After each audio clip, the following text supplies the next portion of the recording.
காதல் திருமணத்திற்கான இணைவுகள். 1. 7ஆம் அதிபதி. 7ஆம் வீட்டுடனான 5ஆம் அதிபதியின் நெருங்கிய தொடர்பு, இணைவோ பார்வையோ பரிவர்த்தனையோ இருப்பின் காதல் திருமணம் உண்டு. 2.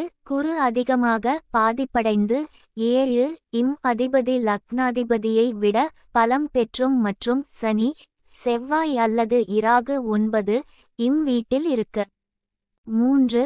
லக்னாதிபதியோ அல்லது சந்திரனோ 7ஆம் அதிபதியோடு இணைந்து கேந்திரமேற. 4. சந்திரனும் சுக்கிரனும் இணைந்து 7 இல் இருக்க. 5.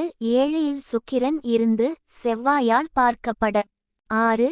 செவ்வாய் சுக்கிரன் இராகு இணைந்து 7 இல் இருக்க. 7. 7ஆம் அதிபதியோடு சந்திரன் இணைய மற்றும் சுக்கிரனை சனி அல்லது செவ்வாய் பார்க்க. கலப்பு திருமணத்திற்கான இணைவுகள். 1. சுக்கிரனும் இராகுவும் இணைந்து 6 அல்லது 11 இல் இருக்க. 2. 7 இடத்தை அல்லது அதன் அதிபதியை இராகு பார்க்க. 3. சந்திரனும் செவ்வாயும் 6 கீழ் 8 ஆக. 4. சுக்கிரனும் செவ்வாயும் கோணத்திலிருக்க அல்லது 12 இல் இருக்க. 5. துலாம் அல்லது கும்பம் 7 இடமாகி அதில் குரு இடம் பெற. 6. 7ஆம் அதிபதியுடன் செவ்வாய் இராகு இணைய. 7. 5ஆம் இடத்தில் பலமற்ற சந்திரன் இருக்க. 7 மற்றும் 12ஆம் இடங்களில் ஆண் கிரகங்கள் இடம் பெற. 8. 7ஆம் அதிபதி சனியுடன் இணைத்து 12 இல் இருக்க. 9. 7ஆம் அதிபதியோடு சந்திரன் இணைய மற்றும் சுக்கிரன் சனி அல்லது நிழல் கிரகங்களால் பார்க்கப்பட. ஆத்மார்த்தமான தம்பதிகளாக வாழ்வதற்கான இணைவுகள். 1. மேஷம் அல்லது விருச்சிகத்தில் சுக்கிரனோடு 7ஆம் அதிபதி இணைந்திருக்க. 2. அதே 2 இராசிகளில் சுக்கிரனோடு 10ஆம் அதிபதி இணைந்திருக்க. 3. 7 இல் குரு இருக்க. 4. உச்ச சுக்கிரன் 7 இல் இருக்க. 5. 7 இல் குரு சந்திரன் இணைந்திருக்க. 6. சுக்கிரன் 7ஆம் அதிபதியாகி குருவோடு இணைய அல்லது குருவால் பார்க்கப்பட. 7.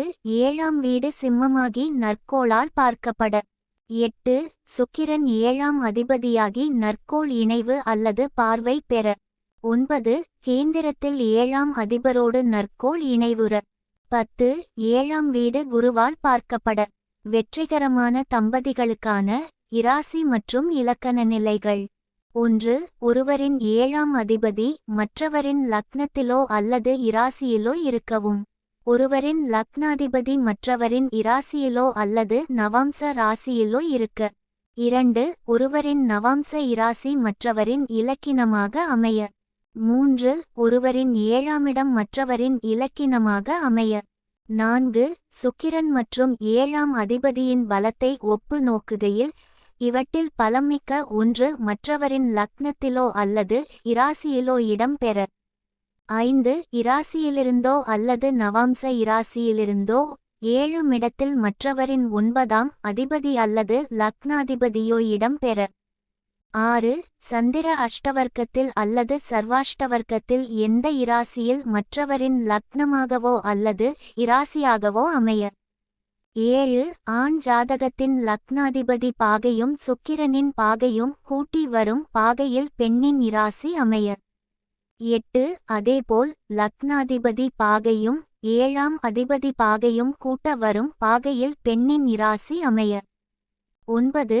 லக்னாதிபதி மற்றும் 7ஆம் அதிபதி நீச இராசியிலோ அல்லது உச்ச இராசியிலோ அமைய. 10. துவாதசாம்ச கட்டத்தில் சந்திரனின் நிலை மற்றவரின் இராசியாக இருக்க. மேலும் ஆணின் 7ஆம் அதிபதியோடு பெண்ணின் 7ஆம் அதிபதி சம்பந்தம் பெற இருவருக்கும் இடையே வெற்றிகரமான மணவாழ்க்கை அமைகிறது. எந்த திசையிலிருந்து வாழ்க்கை துணை வரும்? 1. சுக்கிரனிலிருந்து 7ஆம் வீட்டு அதிபதி இருக்கும் இராசியின் திசை. 2. லக்னத்திலிருந்து 7ஆம் அதிபதியின் திசை. 3. 7ஆம் வீட்டை பார்வை செய்யும் கிரகங்களின் திசை. திருமண விஷயங்களில் நவாம்சத்தின் தாக்கம். 1. தீய கிரக வீட்டில் நவாம்ச லக்னம் அமைவது வரவேற்கத்தக்கதல்ல. 2. நவாம்சத்தில் லக்னத்தில் சனி செவ்வாய் அல்லது சூரியன் இடம் பெறுவது மகிழ்ச்சியான மன வாழ்வுக்கு வழி வகுக்காது. 3. நவாம்ச லக்னாதிபதியுடன் சனி செவ்வாய் சூரியனின் இணைவு மோசமானது. 4. நவாம்ச லக்னத்தை சனியும் செவ்வாயும் பார்த்தாலோ அல்லது இருந்தாலோ அல்லது 7ஆம் அதிபதியோடு இணைந்தாலோ திருமண வாழ்க்கை பாதிப்படையும். 5. நவாம்ச லக்னாதிபதியோடு இணைந்த செவ்வாய் விவாகரத்துக்கு வழிவகுக்கிறார். மனைவிக்கு மரணம் நேரும் நேரம்.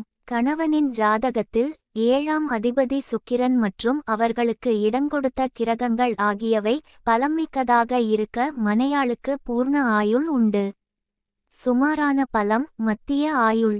பலங்குறைந்தால் அற்ப ஆயுள் எனலாம்.